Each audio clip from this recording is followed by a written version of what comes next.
Silmek inadı var. Azim başka inadır. Azim makbul olan bir sıfattır. Ülül azim derler peygamberlere. Ülül azim 5 tanedir. Nuh peygamber, İbrahim peygamber, Musa peygamber, İsa peygamber, Hazreti Muhammed sallallahu aleyhi ve sellem. Ülül azim. Dağları yıkar, azim sahibi.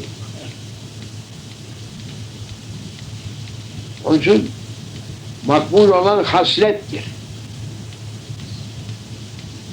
Muteber olan, insanlara Allah katında yücelik veren sıfattır. Demin sorduğu bize bir sual. İnsan neyle büyük olur? Azim ve sebatıyla, gayret ve himmetiyle, ulûvul himmetle, nefse dünyayı mahrekinden bir o kadar ileriye atar, top gibi. Ödelada 300 kuvvet var diyor. Bir tanesini kullansa dağ yerinden, Himalaya dağının yerinden fırlatıp Büyük Okyanus'un ortasına atar. Bir kuvvet, tek adam. Kendi parmak kadar, zararı yok. 300 kuvvet var. Ödela kırklar her birinde. Her birinde. Sende olan 300 başka, onda olan 300 başka.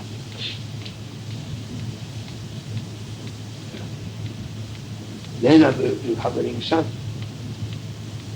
Mısır çarşısında değil, efendim, sebze halinden de değil, kapalı çarşıda da bulamazsın. Onu, bu büyüklük, dünya çöplüğünde büyüklük satanlar çok var. Dünya çöplüğündeki büyüklüğün kıymeti yok. Çöplük büyüklüğünün hiç kıymeti yok. Ülül azim, azimet sahibi.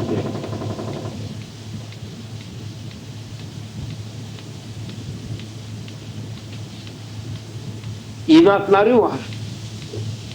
Eskiyi yıkmaya,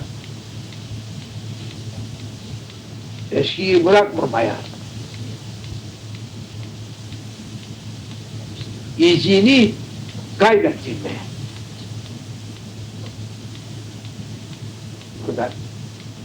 Orada bile çok yerlerde eski cami diyerekten yıkıyor, yerine bir beton çıkarıyor. Akılsız insanlar. Müslümanlar da akılsız. Biraz sen başka cami yapacaksan eski camiye dokunma, başka yerde cami yap. Bunu neye yıkıp yapıyorsun? Bunda bir ruhaniyet vardır. Kaybolup gidiyor. Bu memleketi 5-10 senedir restorasyon diyerekten geliyorlar. Bütün eskinin izlerini silerekten yeniden bir sıva yapıyor böyle badana.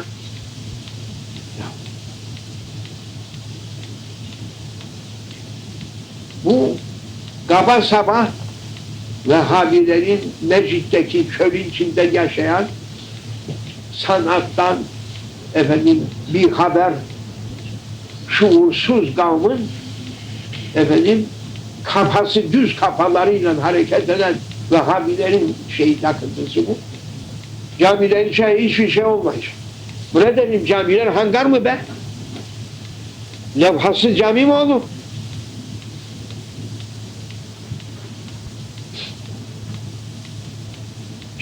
Huzû zînetekum inde kulli mescidin. Camilerinizi süslü yapınız diye emir var. Camilerinize tezinet getiriniz. Zinetini veriniz diye Cenab-ı Allah. Beleş mi yaptı o camileri? Onlar bu derecede azat etmiş. Hangar gibi yapardı. Daha bir camilerine bak. Davar ağzılı. Sultan Mecid Ravza-i Şerife'yi genişletip yeni bir ramatlarla güzel tezyin etmiştik. Granit taşından, kırmızı granitten sütunlar dinamitle attı. Yerine betondan direkler dikmek için. Çevir etrafından başka ileriye doğru şey. Yıkmaya ne lüzum var?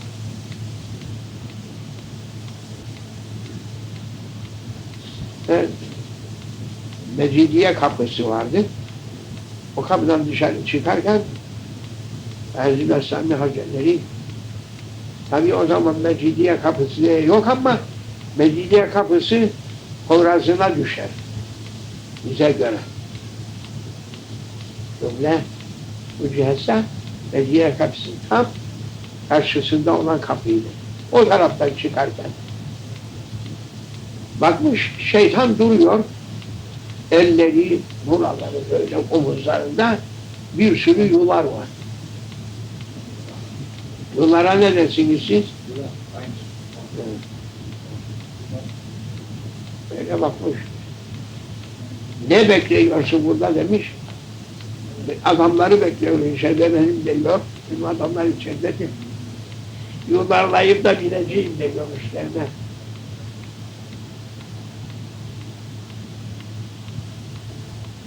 Boş ya. Millet bilmiyor üzerine. Allah'ın verdiği biner bilmiyor. Bilmediği vakitinde şeytan diyor benim adamlar içeride. Yuvarlayıp binecek diyor üzerlerine. Bana göre var mı demiş. Sana yularsız binerim demiş. Uçak. Sultan Ali değil. Sana ihtiyaç yok diyor. Yular takmaya. Yularsız binerim. Geçti. O gene de takıp biniyor geçiyor. Yanında şeytanın zürriyeti çok. Yılları geçirdiğini üstüne kendi çocuklardan bir tanesini getirip pırr. Harem-i Şerif'in kapıdan çıkardılar.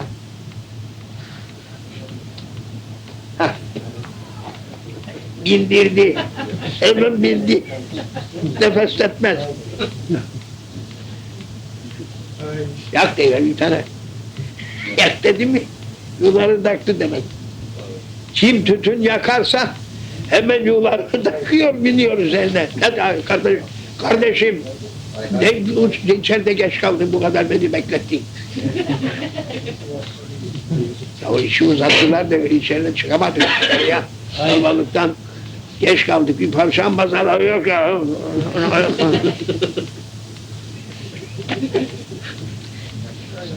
Ahmet nerede? Sakın ha. Bilmezsen diyor sana binek verdi diyor Cenab-ı Allah. Binesin. Rahat binesin. Şeytanı bildiriyor. Şeytana geldi bizzat eşek oluyor. Şeddeli. Eşek Türkler kibarca. Yok eşek. İyice biliyor. Dolardan görüntü.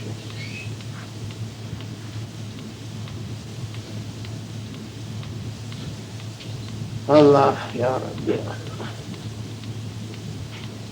İnsanı berbat eden kendi nefsidir. Nefsine umanda edebilmenin yolu oruçtan geçer. Oruca sabredemeyen, oruç tutmayan adam boyuna yularlıdır. Şeksiz ve şüphesiz.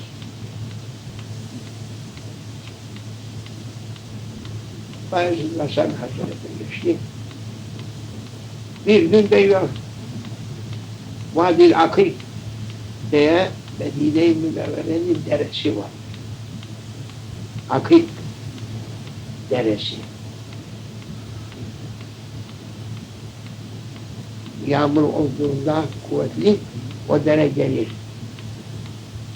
O dere geldiğinde nadire gelir de onu tamaşa için Aleyhisselatü Vesselam Efendimiz oraya teşrif eder, seyrine, temaşasına durulmuş. Akik deresi geldiğinde. Onun için soruyorum, dere geldiyse gideyim bakayım. Peygamber sünnetidir. Sünnet niyetiyle yaparsan Peygamberin şefaatine mazhar olur. Allah. Burada dere geldiğinde kaç kişiye soruyorum. Olmadığında ben kendimle yürüyorum bazı sabah oraya. Seyredeyim diye. Onun akışında vücuda, gözlere kuvvet verir, vücuda zindelik verir. Binaenaleyh bir defa Vadil Akik deresi Medine-i Münevvere'nin gelmiş alemle beraber Bayezid Bestami Hazretleri'nden seyrine çıktığında diyor. Şimdi bir tarafından dalmış, o bir tarafa geçecekler. Görmüş bir ihtiyar var, herkes geçiyor. O ihtiyar titreyerekten efendim tabiriyle bundi gibi titriyor. Sen ne duruyorsun demiş. Ya Abdullah demiş, bu su benim gibi ihtiyarın 10 tanesini götürür. Giremiyorum. Bir sağlam adam arıyorum, beni geçirsin, elimden tutsun. Bin demiş arkama da, ben seni geçireyim demiş Bayezid Bestami Hazretleri. Çok iyi olur demiş o. Bileyim. Benim suyun ortasına geldiğinde ben sana demedim diyor, sana yolarsız bileyim. Ben o elametmiş o, bekleyin orada. İhtiyar suretinde gelmiş. İhtiyar suretinde gelmiş. Ben sana demedim yolarsız geçin, bilerim ben sana. Ne yaptı ya Seyyidi dedim ben Hazrete, attığımı dereye kendisini atar mı dedi, bildi o kabahatinde onun için atmadı dedi. Bayezid bildiği bir noksaniyet kelam var ki o hal geldi üzerine. Bana da mı? Bana göre var mı değiş? Bir onların hassas mizanda enaniyet gösterdi. Bana da var mı dediğinde o söz onu icap etti. Edep. Tarikat kulla adamı. Tarikat edep evet. O kadarcık sözden bu dersi almasına mecbur olmuş. Atabilir mi orada? Ders bakmadan ben atardım dedim. Sen atardın dedim. O atamaz. Geçirdi. O da teberrüne kaçtı. Şeytan. Bir defa Hazreti Ali Efendimiz'e bir oynattı o. Ama Hazreti Ali Efendimiz bırakmadı onu. Bir sabah ezanında sabah namazına giderken diyor. Kapıyı açtı Hazreti Ali Efendimiz. Mescid-i Saadet'e gidiyor. Önünde bir ihtiyar. Hacı Meslan gibi yaylanaraktan gidiyor. Onun da adeti ihtiyar insanın önüne geçmez. Edemez. Geçen anne beklemiş.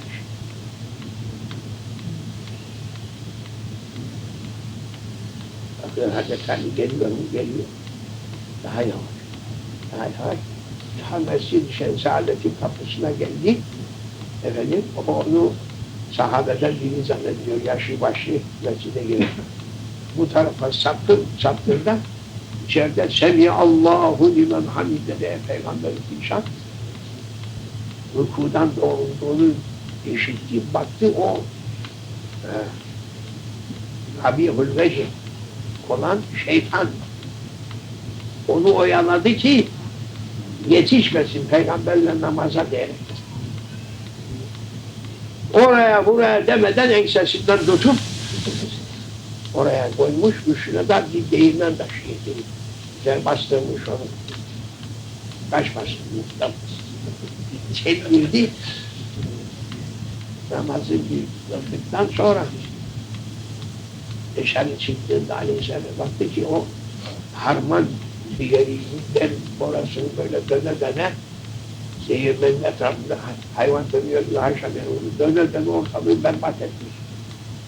Bunu kim buraya hapsetti dedi Peygamber Aleyhisselatü Vesselam. Ya Resulallah böyle mesela bu hadis bana bu işi etti bugün.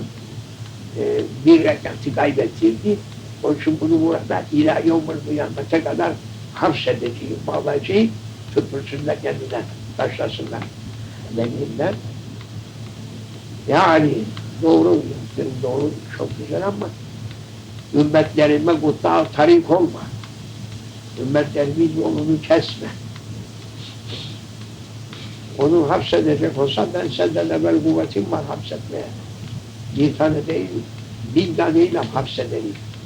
Lakin bunun, bu hapsettiği mahlukun sebebiyle vilayet sahipleri, vilayet rütbelerine, enbiya nübüvvet rütbelerine, evliya vilayet rütbelerine, mücahitler cihad-ül ekber rütbelerine, müminler iman rütbelerine, müminler Müslümanlar cennetin derecatına bunun sebebinden yetişiyorlar. Şimdi sen bunu hapsettiğinde hepsinin işi duracak. Bunu bırak, bu işine devam etsin. Ümmetlerim de bununla mücadele ederekten rütbelere, yüksek rütbelere yetişsinler. Bunu koyuyor, azat et demiş. Azat etti de bir kırmadı demek şeytan, 6 aylık yere kaçmış. Hazreti Ali Efendimiz'in elinden kurtulmuş. Dikkat et demiş Peygamber. Bir kere daha tutulursa, böyle yapar da gelir, benim ashabıma musallat olursan, seni hapsederlerse bıraktırmam ha. O korkudan işler tatil olacak. Unemployed olacak. Tekavüt olacak diyerekten şeytan yerden yaklaşır mı? Gördüm diyor Hazreti Ömer, Hazreti Ali bu taraftan geliyor, o tarafa kaçarmış. Karşılaşmak da istemezler.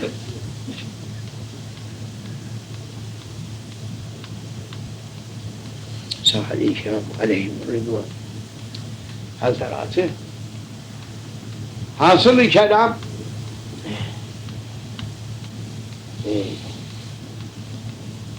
milletin başına en büyük bela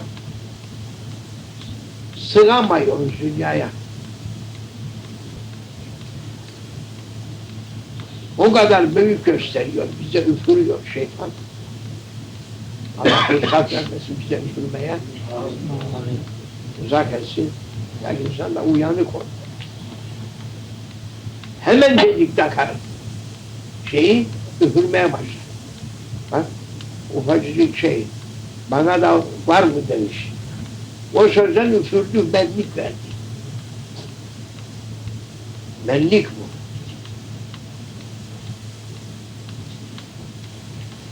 Bir yine batırdı, benlik kalmadı, sıfırlandı orada. Biz bu dünyada insanların çektiği bu çekişmeleri, cekleşmeleri, kavgaları, dövüşleri, iddiaları sen büyüksün, yok ben daha büyüğüm.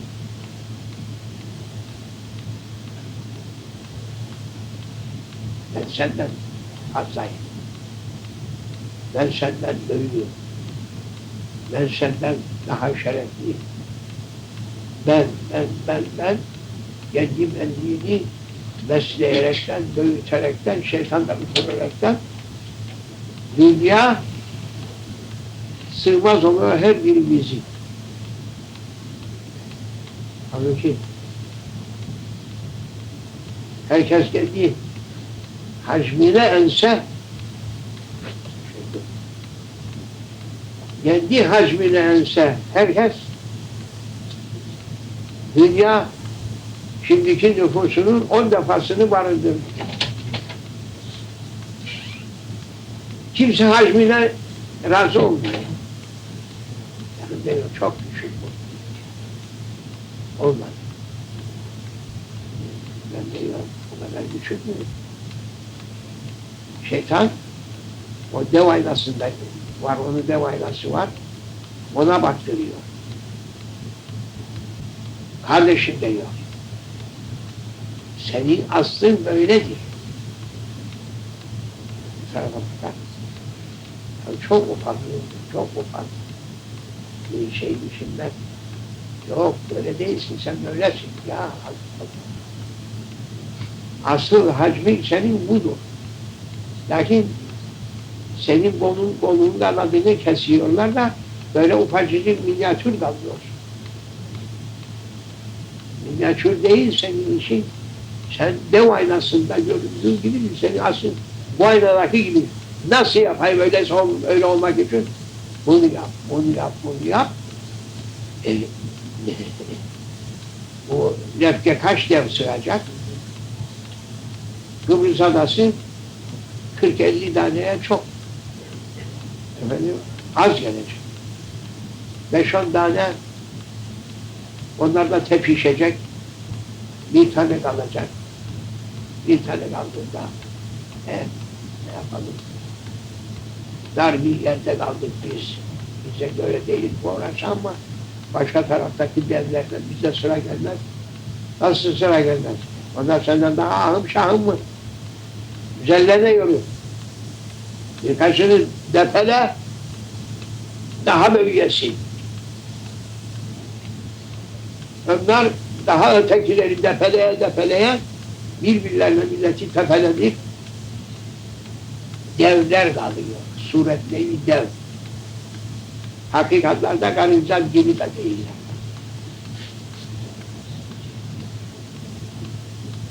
Bakteriler alemi var mı Hüseyin Bey?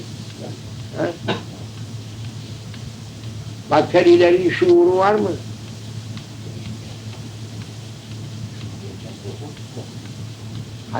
Hayat var mı? Yaşayan mahlukat. Yaşayan mahlukat olduğuna göre her mahlukun idrakı lazım.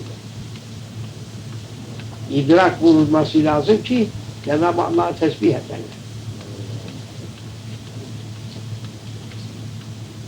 O en küçük saydığımız hayatı temsil eden en küçük varlıklarda da şu olması lazım. Ki Cenab-ı Allah'ı tesbih edecek.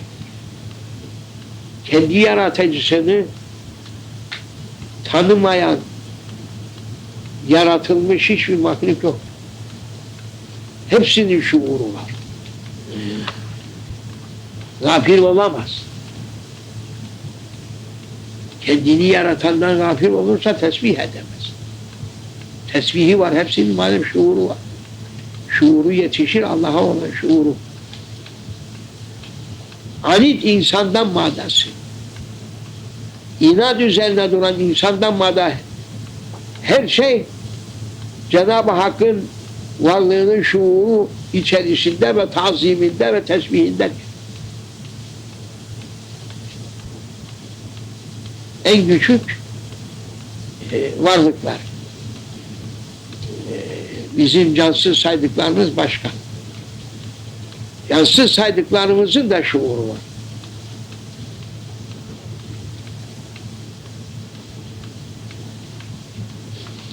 Cansız saydıklarımız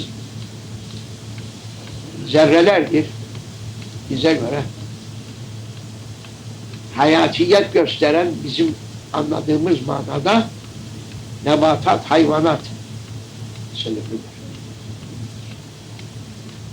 Onların hayatiyeti bizim hayatiyetimize benzer taraflar olduğundan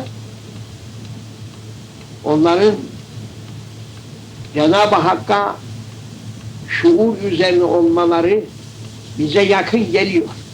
Lakin cemaat sayılan, ruh taşımayan, hayat eseri görülmeyen bizim anladığımız manada cemadattır, taşlardır, sulardır, emsali şeylerdir.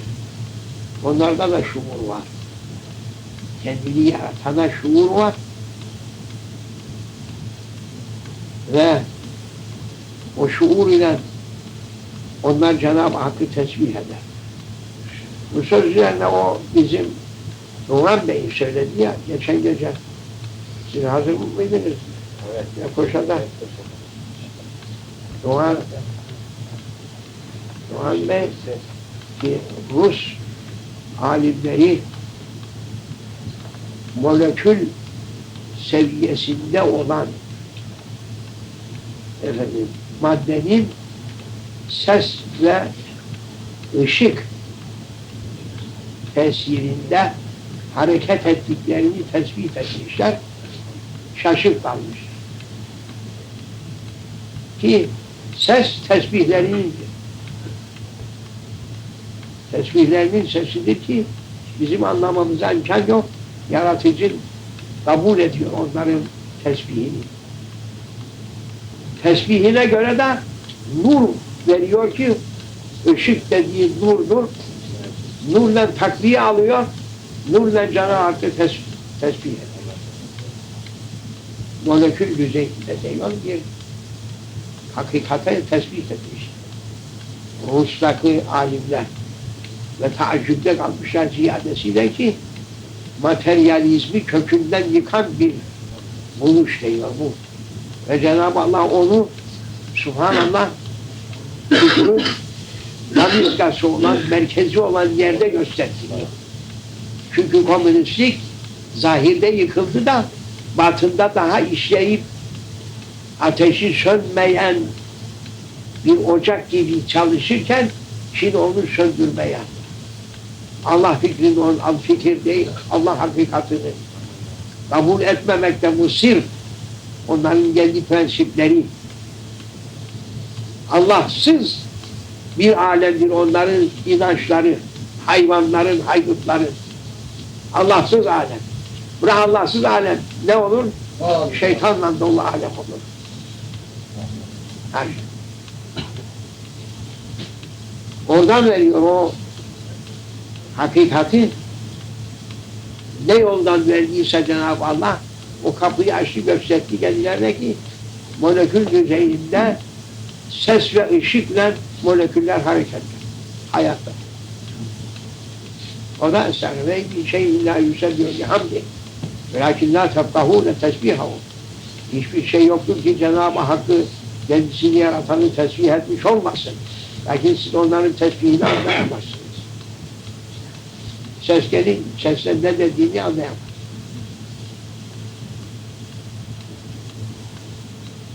Evet, Allah'a tevfik yetişir.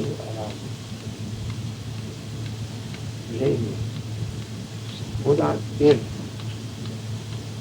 deniz, nihayetsiz denizlerden denizsiz, lakin bir damla da bize çok. Hepsi efendim Şeyh Efendi Hazretleri'nin huzurunda 40 sene durdurdu Cenab-ı Allah bu benliği törpülemek için. Nefsin enaniyetini bitirmek için. Bize de verdiği ruhsatta izinde işte budur. Hani bizim de söylediğimiz bundan ibarettir. Her bize söylettikleri aslında nefsini hazır olanların nefsaniyetlerini törpüleye sıfırlamak için.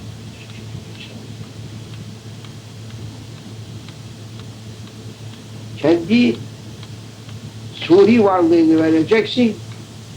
Sana Cenab-ı Allah kendi katından bir varlık verecek. O varlığa hakkani varlık derler. Cenab-ı Hakk'ın verdiği hakkani. Buradaki suridir. Görünüşü var. Lakin hakikati orada değil. Hakkani vücut verir Cenab-ı Allah. Hakkani vücut bakidir. Bu gölge varlıktır. Bu bitmeye, fena bulmaya, tükenmeye mahkumdur. Bunu sen verirsen sana derler ki ver o arabanı, eski arabanı da sana yeni bir garro arabası var birinin. Eski külüstür. Getir Hacı Mestan o arabayı sana 0 numara numaram da daha uçayım. 0 kilometre Rolls-Royce dese senin de her binmede bütün mahalle çocuklarla yittirip de ateşlenen bir araban olsa en iş başında durdurun ki çünkü yokuşta durursa yürümeyecek. En iş aşağı böyle hazırdır. Çocuklar da arkadan yitince ateşlenir ta aşağıya kadar. Allah muhafaza öyle çıkalım. Böyle bir arabaya karşılık sana dese ki Borunay Sultanı yahu Hacı Mestan o arabayı ver sana bir Cadillac vereyim. Cadillac'ı daha iyi anlar. Hoş geldin. Cadillac'ı daha iyi anlar. Türkler değil mi? Evet. Ha, vereyim sen. Ben bu arabayı çok severim, bunu veremem. Derse aklın var mı? Yok. Ay buyurun. Cenab-ı Hak diyor, bu fani olan bu vücudu bana ver. Allah Allah. Enaniyetini bitir. Elini çek onun üzerinden. Bana bırak. Değiştireyim sana. Baki olan bile. Allah ekber. Hakkaniye bir vücut belirleyeyim sana. Bu çürüyen vücudu bana teslim et. Ebedi olacak hakkani bir Allah vücut giydireyim sana. Ebedidir, hakkanidir. Dese, değiyorlar kimsenin aldırdığı yok. Ya verir mi? Verir mi? Vermeyiz.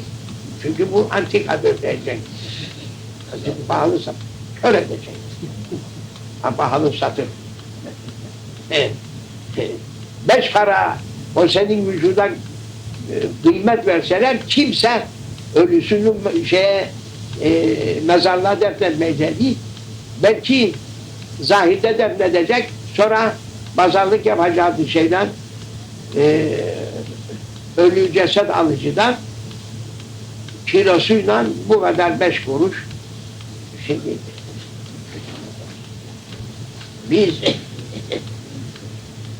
biz döneceğiz merasıyla, davul zurnayla döndükten sonra sen gece icabına bak. Dart, lakin onu da arkasın. Eksik bırakmayasın. Ve parasını alırız biz. Billah zanneder gömülür. Okkana 5 para verecek olsalar ölülerin bir kimse kabristana ölü defnetmeyecek. Gökhan'a bulası senin olan. Güzel. Ne 5 parası ya? 500 para versen dokunman güzel. Bu çürüyecek vücudu diyor, teslim et bana. Değiştireyim, hatanesiyle vereyim. Yok. Çok kıymetlidir bu benim vücudum. Çok dikkatle bakıyorum. Bir dediğim şey etmiyorum. Bunu verir miyim ben hiç? Verme de çürüsün. Leş olsun. Evet. Gaflet bu derecededir. İnsanların hacı şey değil. Ne yapalım? Bugünlerde, o zamanda hakkı kabul eden de çok az. Hakka itibar eden enderi galildir. Çok ender. Allah o şuuru versin diye dua ediyorum ya Rabbi. Bunların hidayet bekliyoruz. İhsan buyuruyor. Amin. İslam'a kapıları aç diyor. Bilhassa bu Kıbrıslara. Amin. Kaç vakittir bu dua da geliyor. Bu Kıbrıslar için dua yap diye bana emir oluyor. Kıbrıs halkı için İslam'a ısınsın ya Rabbi. Amin. Çok soğuk. Çok soğuk millet bu Kıbrıs'ta. İslam'a bir parça ya Rabbi ısınmaya. Onun çok kesildi yolun. Isıtmak için izin ver ısıtalım. Amin. Ümit ederiz bu gecenin tecelliyle bu senenin içerisinde epey bu tarafa yani sevad-ı azam onlardan eksilmeye başlayıp bu tarafa okul saati var gibi bu saati var ya tersine döndürüp bizim tarafa atmaya başladı. İnşallah. Çünkü doldu artık o taraf. İnşallah. Şimdi bizim tarafı döndürmek icap edecek. Boş taraf biz ya. Onlar doldu, haddini geçti. Bizim taraf boş. Şimdi böyle devirdiğinde artık bizimki artmaya başlayacak. Son olarak. Artık onları boşaldığında doldurmaya vakit kalmaz. Allah Allah Allah Allah Allah Allah Ali Allah Allah Allah Allah Allah Allah Kerim Allah Allah Allah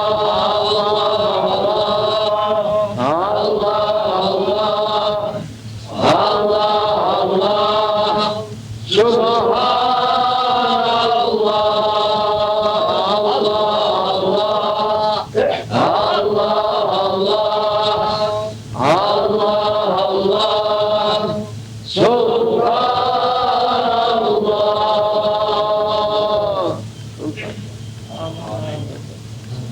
mutlak hüküm senden. Kalbine durur sensin. Faalün lima yurid sensin. İstediğin gibi hükmedersin. İstediğin gibi yaparsın. Kimse sana ne yaptın diyemez. Mevlamız bize hidayet buyur. Amin. Bizi şeytanın maskarası olmaktan, nefsin kölesi olmaktan, dünyaya esir olmaktan, havanın peşinden gitmekten kurtar. Amin.